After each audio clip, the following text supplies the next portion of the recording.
Здравствуйте, в эфире «Чегемская правда». У нас, в общем-то, мы в преддверии Нового года.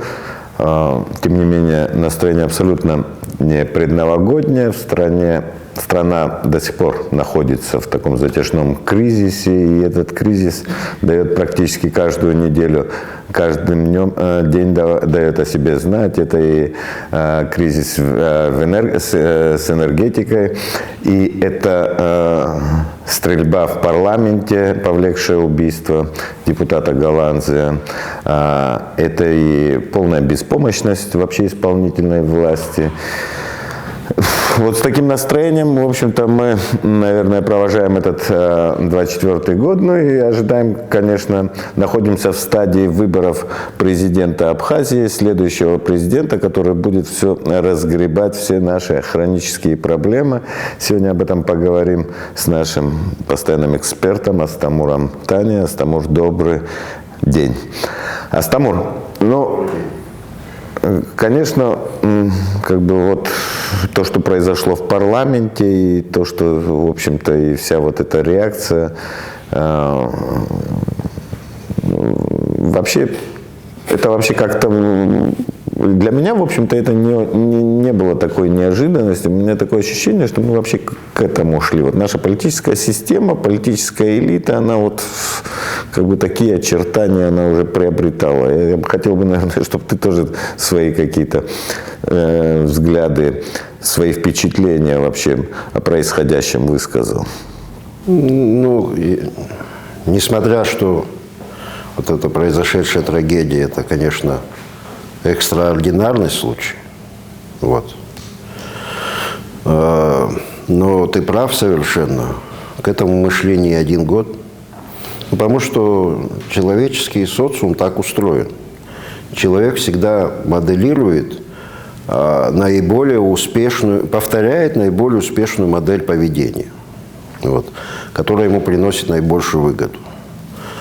Если человеку выгодно поведение в рамках закона, эти правила всеми соблюдаются, и правящая элита, и основная часть населения готова следовать этим правилам. Но бывают такие переломные моменты истории, вот, когда власть ослабевает, вот, и вдруг оказывается, что успешной моделью поведения становится вот прям откровенно асоциальное какое-то поведение, преступное. Вот. Сначала, если эта модель поведения не пресекается, ее начинают моделировать уже общество. И что называется, этот социум начинает строиться уже не по принципам государства, правовой системы, он начинает основываться на праве сильного. У нас это происходило в течение десятилетий, когда так называемые неформальные лидеры, они оказывались выше закона, представители власти откровенно оказывались выше закона. Вот. И, естественно, это все, эти сигналы, они растекаются по всему обществу, передаются всему обществу. Вот. И если... Ну, это тоже банальность, конечно, но должны найтись силы, которые, невзирая на родство, свойство, знакомство, продемонстрируют прям силу закона. Если этого не произойдет, ну, мы, конечно, вряд ли вернемся к своему общественному устройству образца XIX века, потому что социально-экономическая среда это ушла. Вот, деревенская, когда вот, этот кодекс Авсора регулировал какие-то отношения, чтобы люди друг друга не поубивали. Здесь будет просто какие-то кланы контролировать различные отрасли, преступные, полупреступные, полулегальные, легальные кланы, вот, легализованные во власти. Они будут отрасли экономики контролировать. Какие-то территории, участки территории будут контролировать и периодически вступать друг с другом в конфликтные отношения. Так что здесь очень, кстати, недолго времени осталось, когда мы к этому придем. А может просто настать момент, когда мы самостоятельно с этим не справимся. Вот, и тогда будет конец нашему государству. Ну, у меня, кажется, вообще сейчас возникла мысль, что ты говоришь вот о том, что настанет момент, когда мы самостоятельно не справимся. А у меня такое Не дай бог, если настанет. Пока люди хотят, чтобы в стране установился правопорядок. Понимаешь, ну, у нас же это известно. У нас власть, она не сакрализирована, не находится где-то там на Олимпе. Она у нас по земле ходит. Вот. Поэтому здесь очень важен личный пример. Вот если те, кто придут сейчас во власть, будут демонстрировать личным примером, что они туда пришли не для обогащения, для того, что если ты идти для личного обогащения, ну, ты будешь опираться только на преступные какие-то схемы во всех сферах. Вот. Если личные будут примеры такие, то есть государственный подход, равноудаленный, справедливый, это очень быстро получит отклик в обществе. Это надо транслировать в наше общество. У нас, к сожалению, вот даже вот сейчас какой-то, меня удивляет последний месяц, вообще какое-то информационное затишье после этих событий известных, вот, очередного нашего политического кризиса. Вот. Полное затишье. Ну, мне кажется, те, кто стремятся во власть, они должны транслировать какие-то идеи, потому что здесь нужны все-таки средства лечения уже более серьезные, более радикальные для нашего общества. Это надо говорить. К чему мы идем? Вот, осознание того, что, ну, я не знаю, те, кто идут, они должны понимать, что если они чего-то хотят добиться, придется пожертвовать своими личными интересами. Потому что здесь хорошеньким для всех хочется, конечно, быть, но здесь не получится. Здесь очень серьезная ситуация.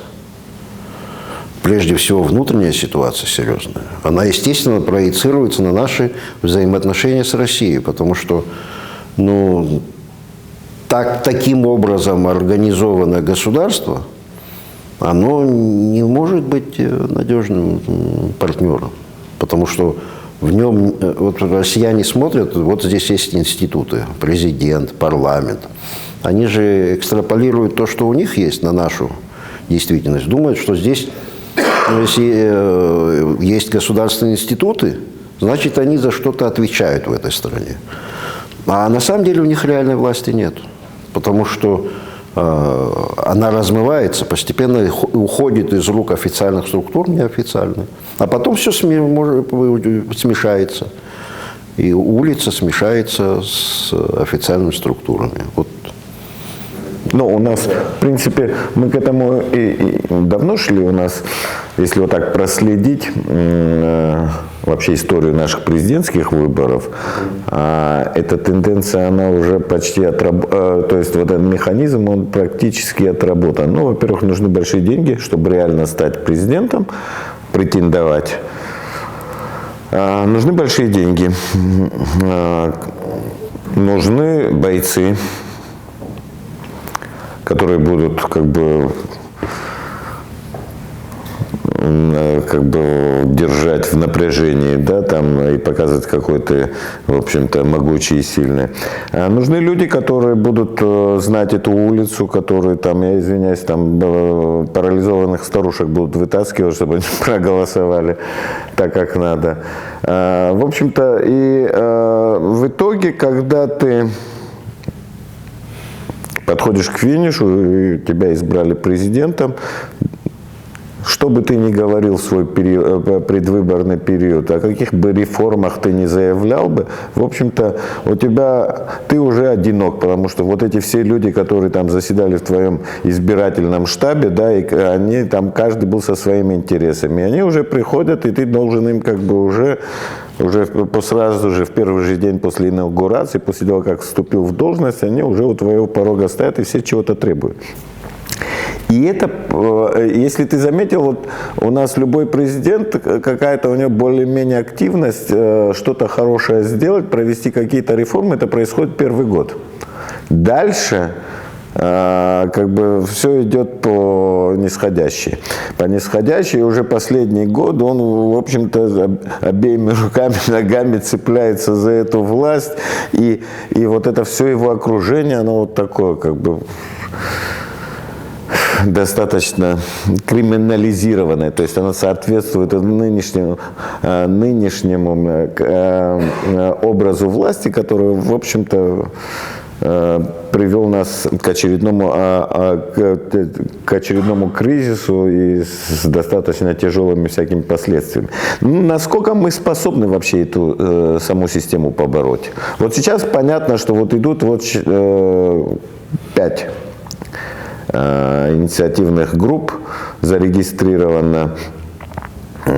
Насколько вообще, по-твоему, да, понятно, что пока агитация не началась, пока мы не знаем, какие там программы у людей, тем не менее, вот как бы какой-то исторический у нас опыт сложился, и некое, может быть, чутье, да, на происходящее. Вот как, по-твоему, есть понимание того, что править по-старому уже не получится, что нужны какие-то серьезные изменения?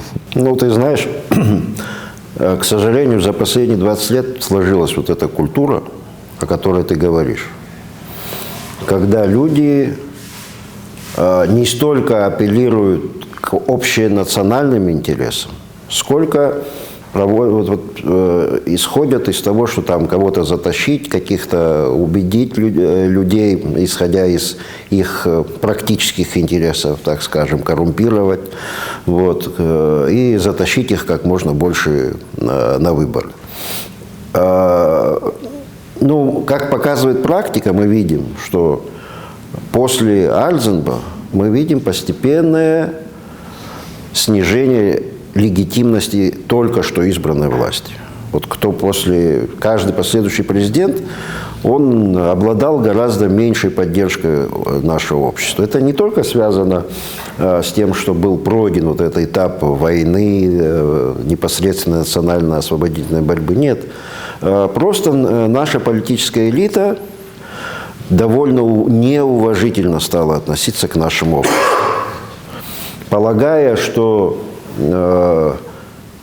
вот покупкой всяких трансформаторов, за подсыпкой дорог этого общества и заслуживает с него достаточно. Но они не понимали, наверное, что это приводит к тому, что и общество к ним начинает относиться столь же непочтительно. Поэтому защитников в ходе вот очередных таких потрясений у власти, как оказывается, гораздо меньше, чем те, кто ее свергает. Потому что на самом деле в обществе растет недовольство в целом. Может, люди не все могут артикулировать как-то свое отношение к этой к существующей у нас власти. Это и прошлое, и нынешнее, всех касается. Но общее недовольство растет, разочарование растет.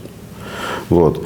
Мне кажется, вот эти правила игры, если на выборах не изменить, то есть нужно изменить ментальное свое, что называется, отношение к своему народу. Вот.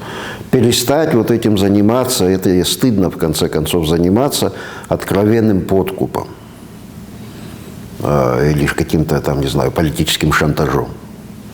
Потому что можно так прийти к власти в очередной раз, но легитимность опять будет настолько слабая, что человек, который к власти придет, он будет все время балансировать между противниками и сторонниками, которые часто хуже, чем противники. Потому что ты таким образом формируешь пул своих сторонников, которые хотят от этого получить непосредственную прямую выгоду. Вот. Невозможно управлять так страной. Поэтому, не знаю, получится или не получится, но другого варианта нету. Кроме как Ну, мы находимся на такой стадии, когда очень важен, он всегда важен, но для нас, особенно для такого маленького общества, энтузиазм должен быть какой-то. Вот какие-то нужно ставить общенациональные цели, людей заряжать этим каким-то огнем. Нужно, еще раз говорю, личный пример нужен, знания нужны. И здесь, на самом деле, у нас маленькое общество, и по нему вот эти позитивные сигналы, они пойдут гораздо быстрее, чем если бы это была гигантская страна. Вот как негатив быстро распространяется, так и позитив. Для этого существуют общеизвестные способы. Это четкое понимание, во-первых, что ты хочешь и как хочешь, и умение это донести публично. Средства массовой информации есть. Есть, не знаю, встречи. Вот эти все возможности нужно, во-первых, с людьми надо честно говорить.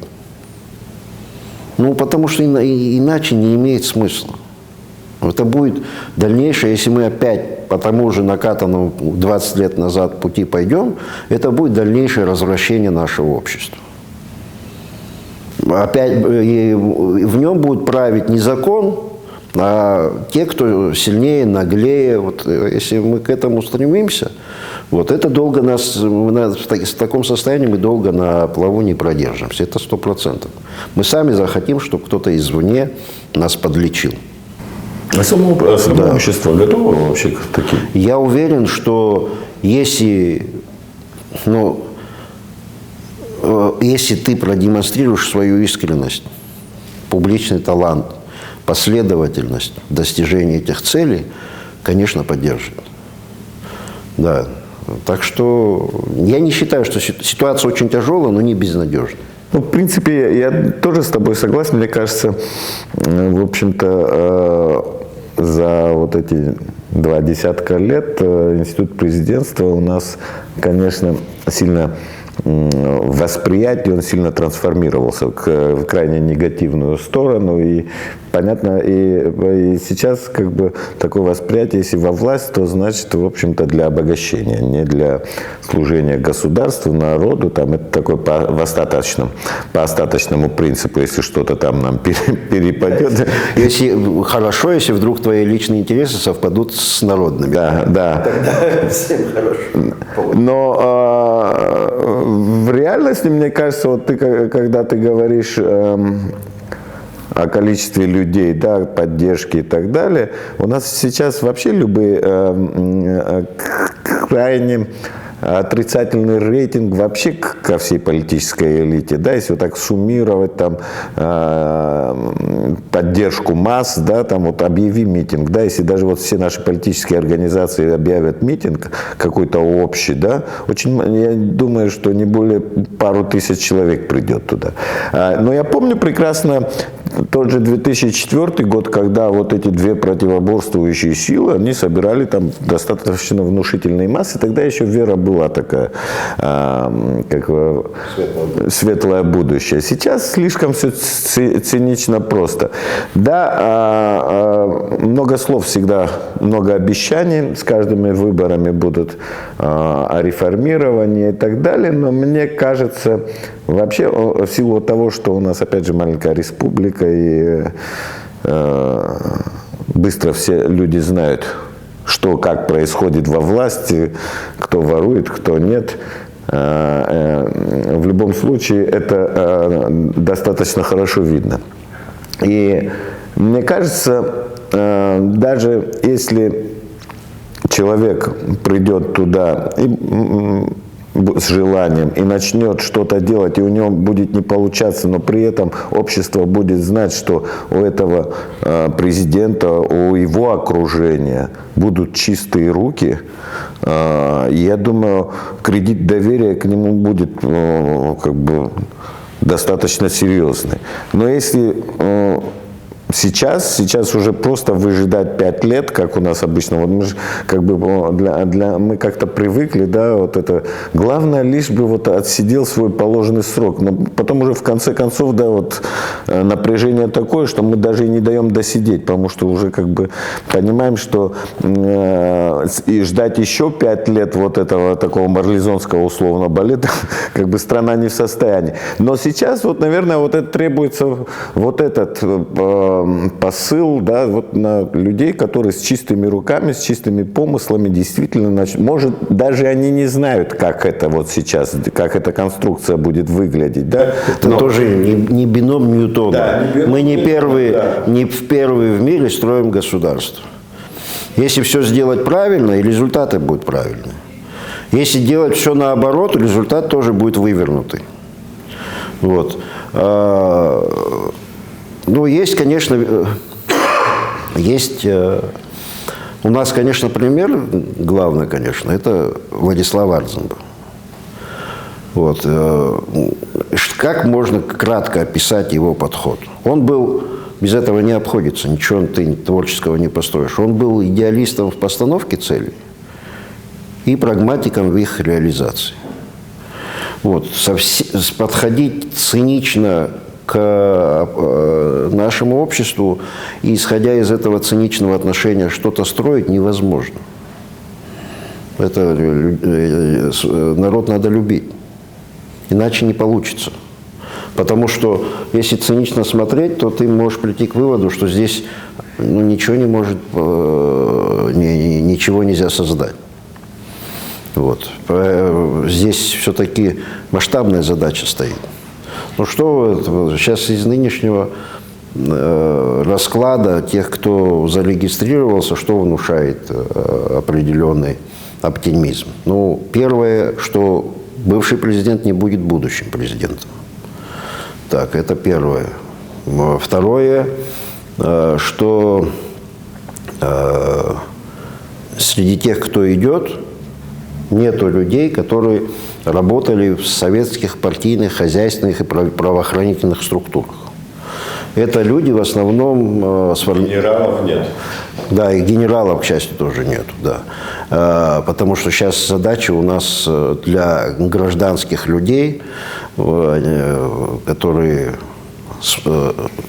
обладают соответствующими знаниями и инструментарием, да, для решения этих задач. Вот, что, наконец, произойдет смена поколений. Потому что в основном, там, по-моему, самый старший твой ровесник. Это Барциц, да? Чуть старше. Да, то есть чуть за 50, да? Вот. То есть эти люди, которые сформировались в основном уже как личности в условиях независимого абхазского государства. То есть это уже само по себе позитивный фактор. То есть у них нет этого груза. Есть отрицательный опыт тоже, который влияет на твою модель поведения. Вот. Но теперь мы, естественно, по-старому управлять не получится. У власти, которая придет, будет не очень высокий рейтинг, надо понимать. Поэтому то же самое можно сказать.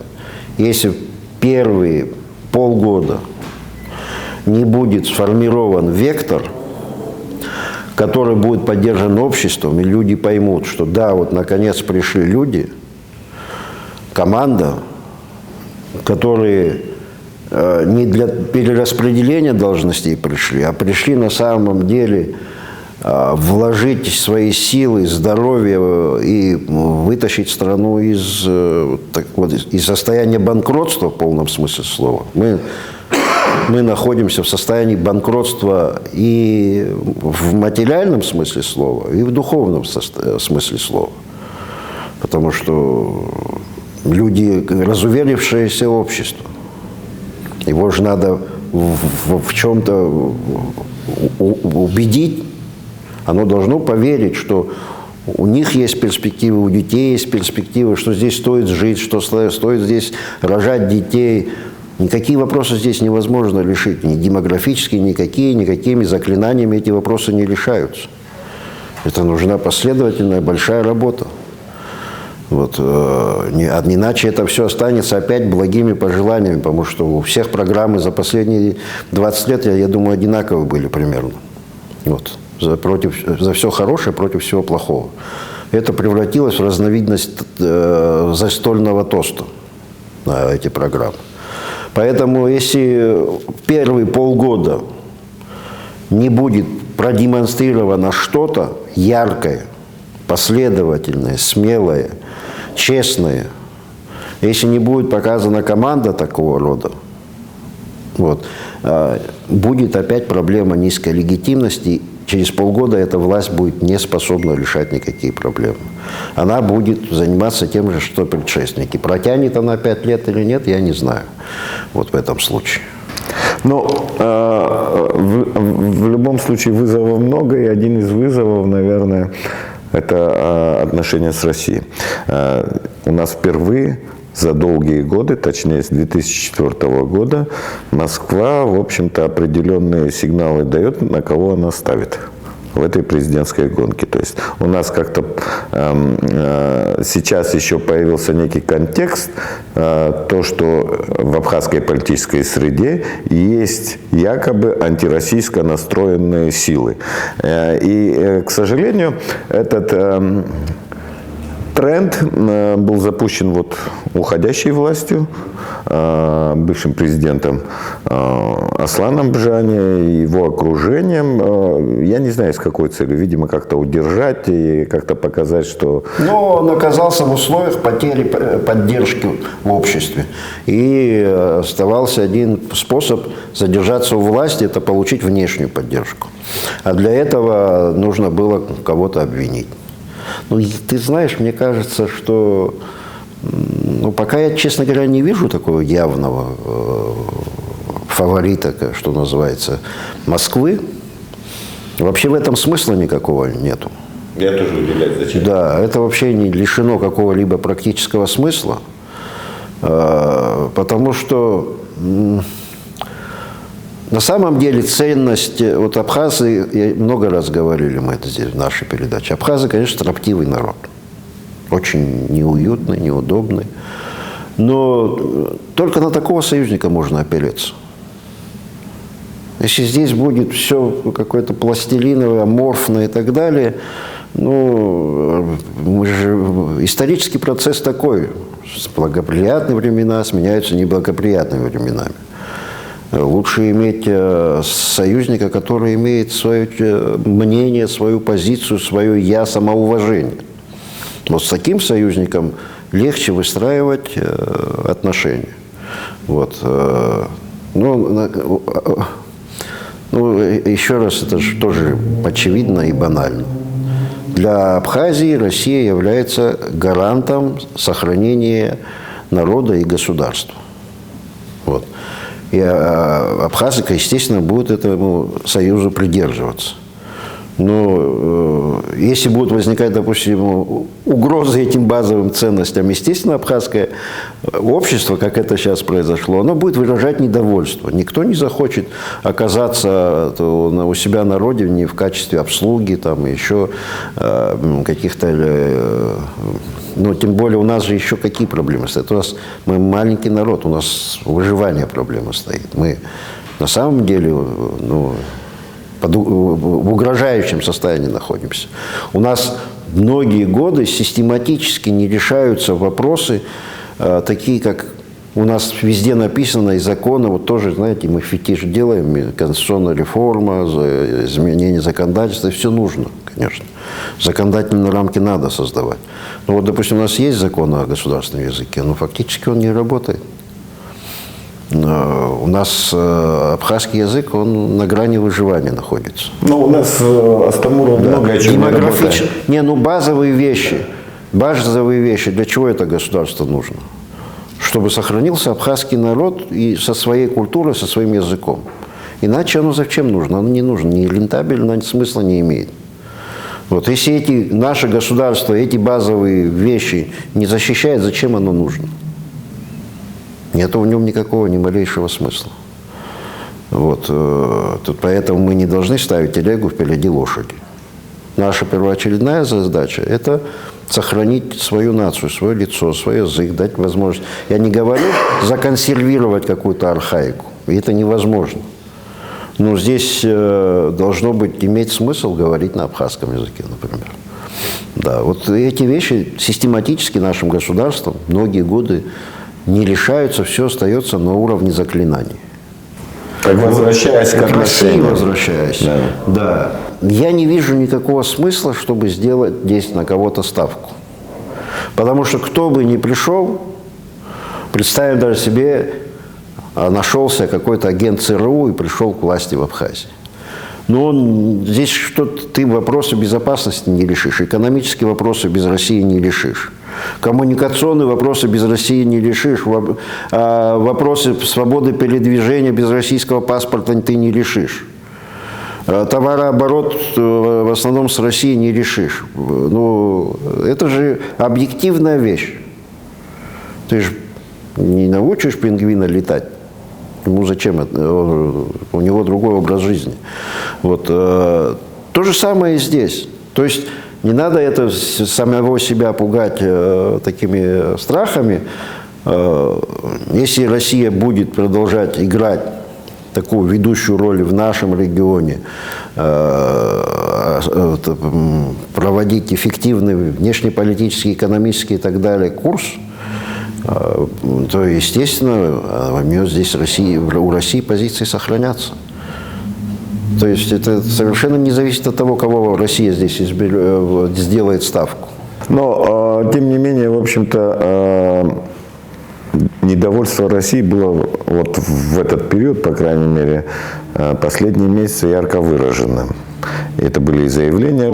Спровоцировал. Ну, не будем разбираться, кто спровоцировал и так далее. Но истоки были отсюда. Да. Потому что совершенно неверная картина и представление о нашем обществе формировалось нашей политической правящей элитой. Вот. Я надеюсь, что те, кто придут к власти, они сделают выводы из всего этого. Иначе результат будет схожий.